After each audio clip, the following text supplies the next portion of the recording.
a superstar in boxing. His 15th first-round knockout to begin his pro career stopped Linnell Bellows in less than 1 round. Bellows had never been knocked out before, and the man on the stage from Brooklyn, vis-a-vis San Juan, Puerto Rico, did it in less than 1 round. He's the chosen one, Edgar Berlanga.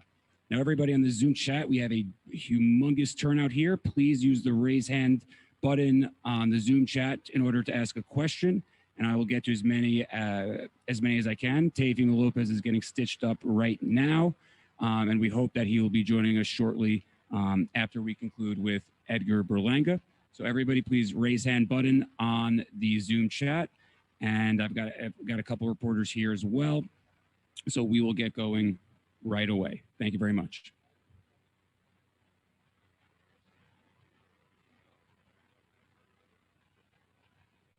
First in the audience, we go to Keith Idek, boxing scene. Edgar, congratulations. Thank you. Did you want rounds tonight? I know eventually a fight is going to go into the second round. Did you want some rounds tonight? I'm gonna be honest. I wanted to end it. I seen blood. I smelled it. I seen he was hurt. And like I always do, man, when I see a guy hurt or he don't want to be in there with me, he shouldn't be in there then, you know, and I take him out. And that's what was my job for today to do, you know, and for some reason, man, I really, really, really wanted to take this guy out for the simple fact that he's never been stopped and he's never been knocked out. So I just wanted to prove a point.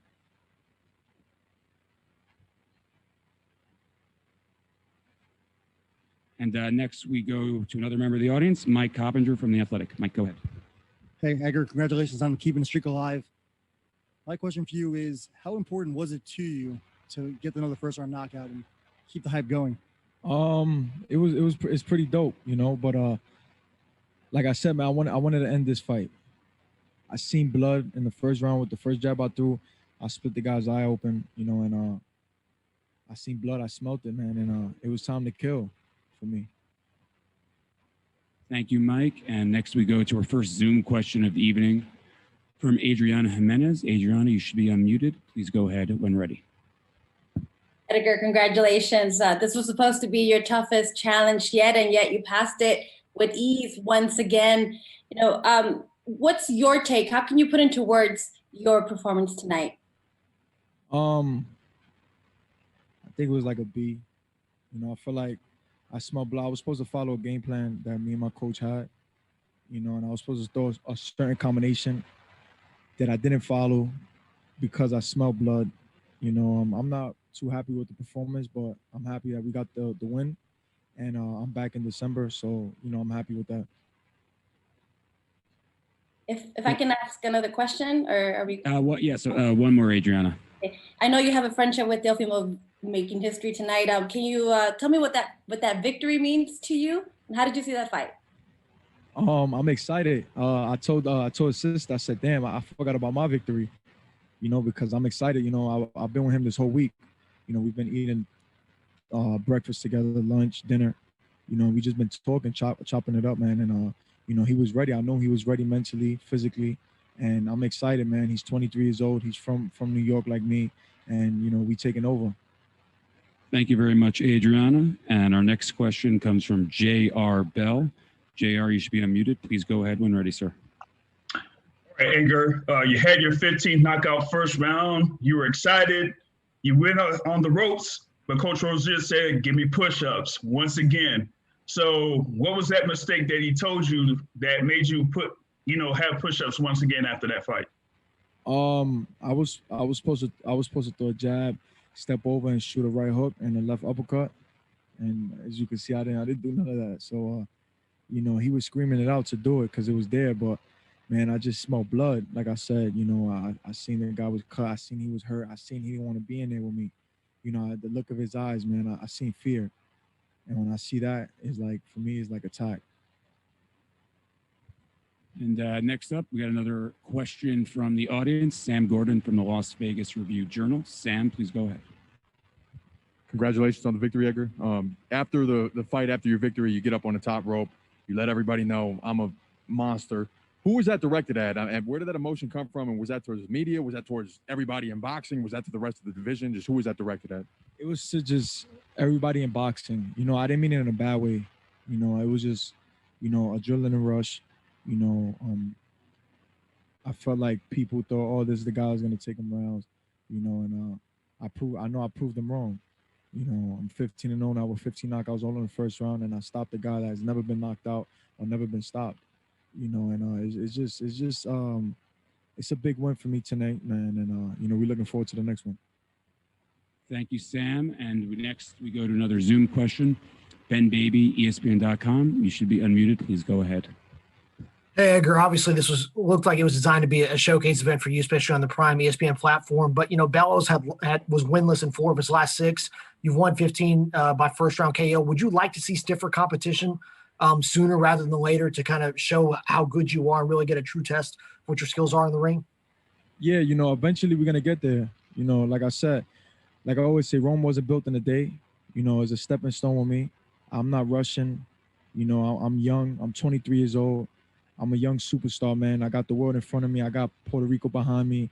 I got a lot of big people behind me, man. And we just taking it step by step, man. You know, we're going to look forward to the next fight and see who we have and what opponent we have for the next fight.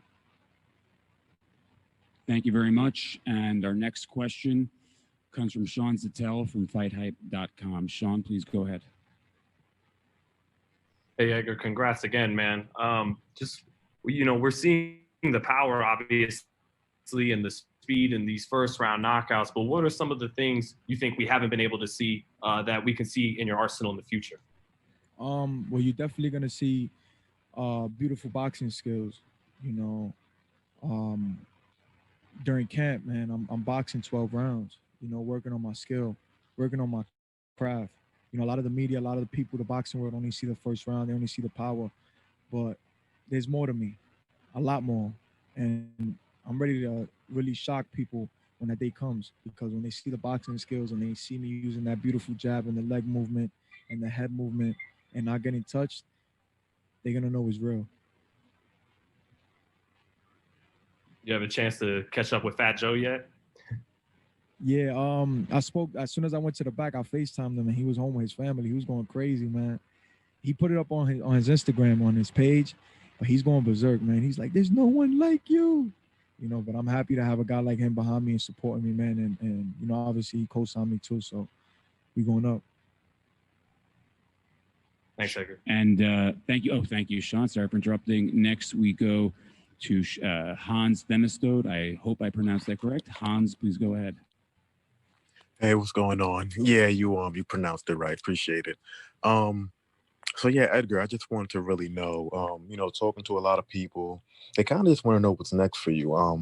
I know in your last knockout win, you said that you wanted to take your time. You wasn't really thinking about the champions and things like that, but you have like a whole bunch of hype behind you right now. So where do you kind of see yourself fighting somebody at least in like the top 10 in 2021, or how do you kind of see it playing out? Yeah, we're gonna end this year with a bang, and then moving forward to 2021, you know, I've been speaking with my team, you know, my dad and Keith Conley, and we're looking forward to stepping it up, man, in 2021 and really taking it to the next level. It's about that time, and you know, like I said, man, I'm still young, you know, but I know eventually that day's gonna come, man, and we're gonna really step up and we're going to shock the world. And again, we got Edgar for a couple more questions. I know he's anxious to get out there and celebrate as he should. So everybody, again, use the raise hand button on the Zoom call or message to everybody, message to me privately in the Zoom chat, and I will get to you.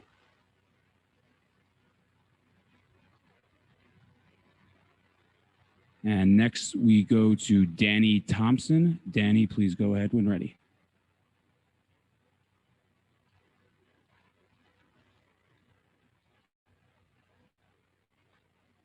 One moment for Danny.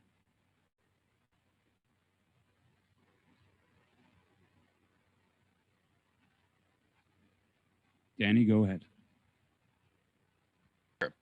Edgar, can you hear me? Yeah. Congratulations on your 15th knockout. At the end of the Lopez fight, when they asked about potential people that could be stepped in next in line with him, your name came out of his mouth. I know you say you're still trying to work your way up, but how does it feel to have arguably pound to pound the best fighter in the world now looking at you as saying, hey, I'm willing to step in the ring with you when the time is right? Wait, sorry, say that again. Lopez and during his post-fight press conference had said he mentioned you as maybe somebody on the horizon that he would love to get in the ring with because he wants to fight the best.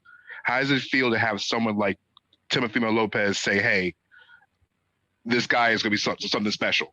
How does that feel to have the pound for pound best fighter in the world call you, say something like that towards you?